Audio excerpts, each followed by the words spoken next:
जय हिंद दोस्तों, वंदे मातरम। रूबिका लियाकत का नाम हम सभी ने सुना हुआ है। रूबिका लियाकत एंकरिंग की दुनिया में काफ़ी बड़ा नाम है। न्यूज़ एंकर हैं ये। और दूसरी बात यह है कि अभी इस समय देश में जिस एक बात को लेकर काफ़ी ज़्यादा विवाद मचा हुआ है, हिजाब को लेकर, उसके ऊपर उन्होंने अभी पिछले कुछ दिनों में जो ट्वीट्स किए हैं वो ट्वीट्स काफ़ी ज़्यादा वायरल हो रहे हैं और उनके ऊपर काफ़ी अच्छे और काफ़ी बुरे रिएक्शंस भी निकल कर सामने आ रहे हैं। वैसे में पहले जान लेते हैं क्या कुछ पूरी बात हुई है रूबिका लियाकत को लेकर। उसके बाद उनके कुछ ट्वीट्स भी देखेंगे और देखेंगे कि उनके ऊपर क्या कुछ रिएक्शन निकल कर सामने आ रहे हैं। क्योंकि देखिए, रूबिका लियाकत ने यहाँ पर जिस तरीके से बात को रखा है, उस बात को समझना बहुत ज़्यादा ज़रूरी है। क्योंकि अगर आप सिर्फ सिक्के के एक पहलू को देखेंगे तो कहीं ना कहीं आपको ऐसा लगेगा कि आप सिर्फ और सिर्फ गड्ढे की तरफ जा रहे हैं और कहीं नहीं जा रहे हैं। कर्नाटक के शैक्षणिक संस्थानों में बुर्का पहनकर आने की अनुमति के लिए मुस्लिम छात्र हिंसा पर उतारू हैं। वहीं सोशल मीडिया पर भी मीडिया का गिरोह, विशेष और विपक्षी दल इसे मुद्दा बनाए हुए हैं। अब एबीपी न्यूज़ की पत्रकार रूबिका लियाकत ने कहा है कि स्कूल यूनिफॉर्म में हिजाब या बिकनी नहीं चलेगा तो वामपंथी और इस्लामी कट्टरपंथी उन पर पिल पड़े। जबकि रूबिका लियाकत भी मुसलमान ही है। आयत खान नाम के यूजर ने उनसे पूछ डाला कि तुमने कभी हिजाब पहना है। कांग्रेस पार्टी की राष्ट्रीय महासचिव प्रियंका गांधी ने ट्वीट किया था कि लड़की बिकनी पहने या हिजाब पहने, ये तय करने का अधिकार उसको संविधान देता है। हालांकि इस दौरान वो ये भूल गई कि स्कूल कॉलेजों में अनुशासन पर महत्व दिया जाता है और वहां तय ड्रेस कोड का अनुसरण करना होता है। रूबिका लियाकत ने प्रियंका गांधी को जवाब दिया कि प्रियंका गांधी जी, आप तो लड़कियों को लड़ना सिखा रही थी। आपसे उम्मीद नहीं थी स्कूल में न बिकनी चलेगी, न घूंघट, न हिजाब चलेगा। अब इसी के ऊपर एक अवसर आलम करके ये उसने ट्वीट किया कि तुमसे ज्ञान नहीं चाहिए रूबिका। इसके बाद कांग्रेस पार्टी के सोशल मीडिया डिपार्टमेंट के अध्यक्ष रोहन गुप्ता ने उनसे पूछा कि प्रियंका गांधी के ट्वीट में हिजाब शब्द को कहाँ लिखा है। इस पर रूबिका लियाकत ने पलटवार करते हुए उनसे पूछा कि स्कूल की नोटिस में ये कहाँ लिखा है कि बाहर आप बुर्का हिजाब नहीं पहन सकते। इस्लामी कट्टरपंथियों ने उन्हें दलाल कहकर भी संबोधित किया। सद्दाम शेख ने लिखा कि अल्लाह के पास सत्ता की दलाली नहीं, हमारे नेक अमाल जाएंगे, आप ईमानदारी का टॉनिक खाइए। जाहिर सी बात है, ऐसे में ही एक नसीम अहमद सिद्दीकी नाम के सोशल मीडिया यूजर ने लिखा, मतलब उन्होंने तो खैर आप काफ़ी ज़्यादा आपत्तिजनक भाषा का प्रयोग किया। उन्होंने लिखा कि बिकनी पहनकर तुम नरेंद्र मोदी का बिस्तर गर्म करती हो, तुझे क्या पता कि इस्लाम और शरीयत क्या है। पत्रकारिता छोड़ और किसी शिया के कोठे पर जाकर बैठ जा। मतलब आप खुद ही बताइए कि एक सभ्य इंसान तो इस तरह के शब्दों का उपयोग नहीं करेगा। इन सब के अलावा भी कई लोगों ने रूबिका लियाकत पर निशाना साधा। सोशल मीडिया पर घूंघट का विरोध करने वाले कई एक्टिविस्ट अब इस्लाम में महिलाओं को जबरन पहनाए जाने वाले बुर्के का समर्थन कर रहे हैं। उच्च न्यायालय ने इसके समर्थन में कुरान और हदीस की दलीलें दी जा रही हैं। जबकि सच्चाई ये है कि कट्टर सोच वाले मौलानाओं ने महिलाओं पर कई बंदिशें लगाई हुई हैं और 72 हूर की बातें करते हुए उनका अक्सर अपमान किया जाता है।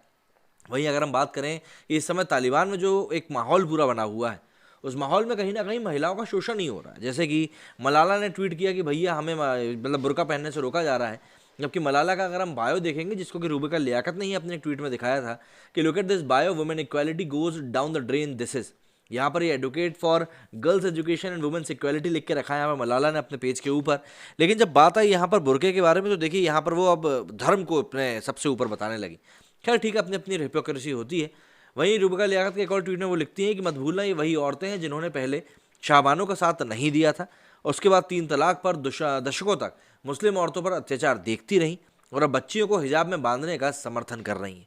मतलब मेरे को तो बस यही लगता है कि मिडिल ईस्ट की कंट्रीज़ जहाँ पर की औरतें काफ़ी ज़्यादा प्रोग्रेसिव हो रही हैं, उनको देखते हुए हमारे देश की महिलाएं कहाँ जा रही हैं। अगले ट्वीट में रूबिका ने लिखा कि मैं हैरान हूँ इनके डबल स्टैंडर्ड से। औरतों के हक की डफली बजाने का ढोंग करने वाली ये सारी खालाएं अपने पर्दे, हिजाब, बुर्का, दुपट्टों सब पीछे छोड़ चुकी और आज लड़कियों को आगे लाने के बजाय पीछे धकेल रही हैं। सॉलिडारिटी स्वांग रच रही है ताकि इनका एजेंडा चलता रहे।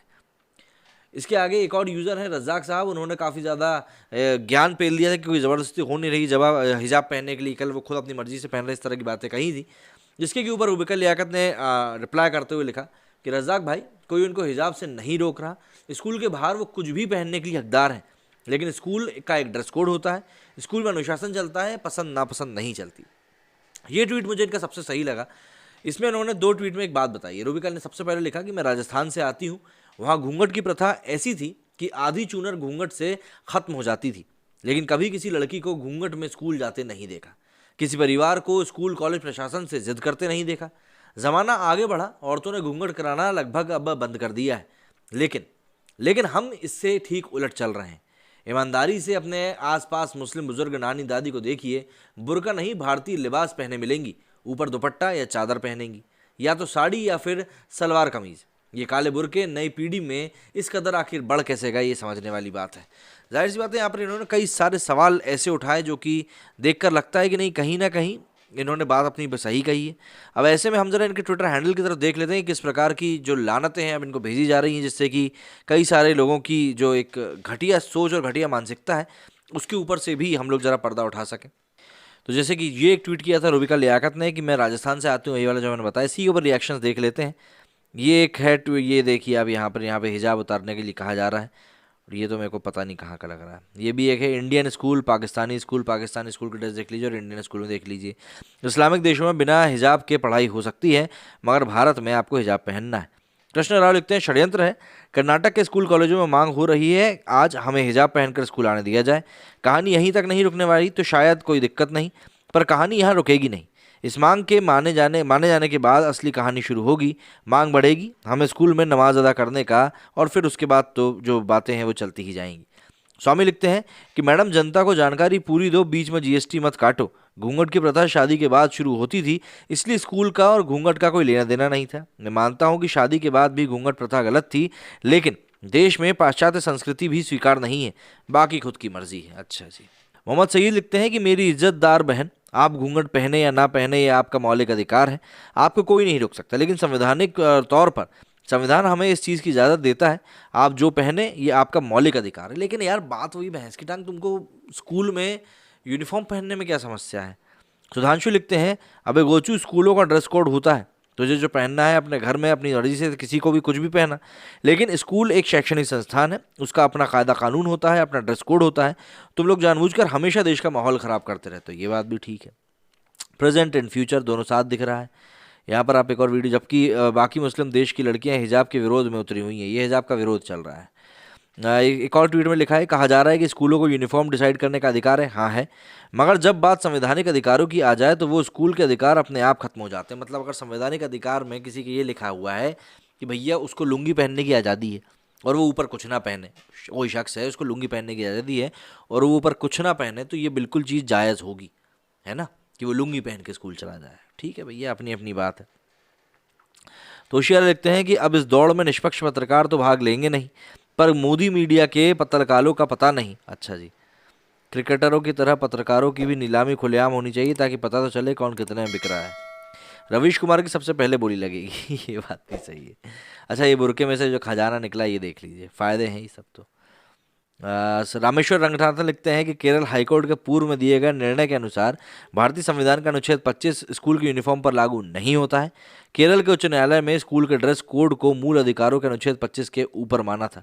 लो, मतलब ये चीज़ भी क्लियर कट हो चुकी है कि भैया इस तरह की बातों को ज़्यादा समय तक आप लंबा नहीं खींच सकते और ना ही खींच पाएंगे। अब यार देखो, बात जब तक हम लोग प्रोग्रेसिव सोच की नहीं करेंगे तब तक हम कभी आगे बढ़ भी नहीं पाएंगे, और अगर आपको आगे बढ़ना है तो कहीं ना कहीं इन चीज़ों के शैकल्स को आपको तोड़ना पड़ेगा और आगे की तरफ देखना होगा। नहीं तो इसी तरीके से सांप्रदायिक चीज़ों में उलझे रह जाओगे। चुनाव बिल्कुल ठीक सामने है यूपी के, उसी के मद्देनज़र ये ध्रुवीकरण की जो राजनीति एक चलती है कि भैया कोई इशू क्रिएट कर दो और उसके बाद फिर देखो, कुछ वैसा ही लग रहा है। आपका क्या कहना है इस बारे में मुझे कमेंट करके जरूर बताएं। मेरे इस वीडियो में फिलहाल इतना ही। जय हिंद, जय भारत।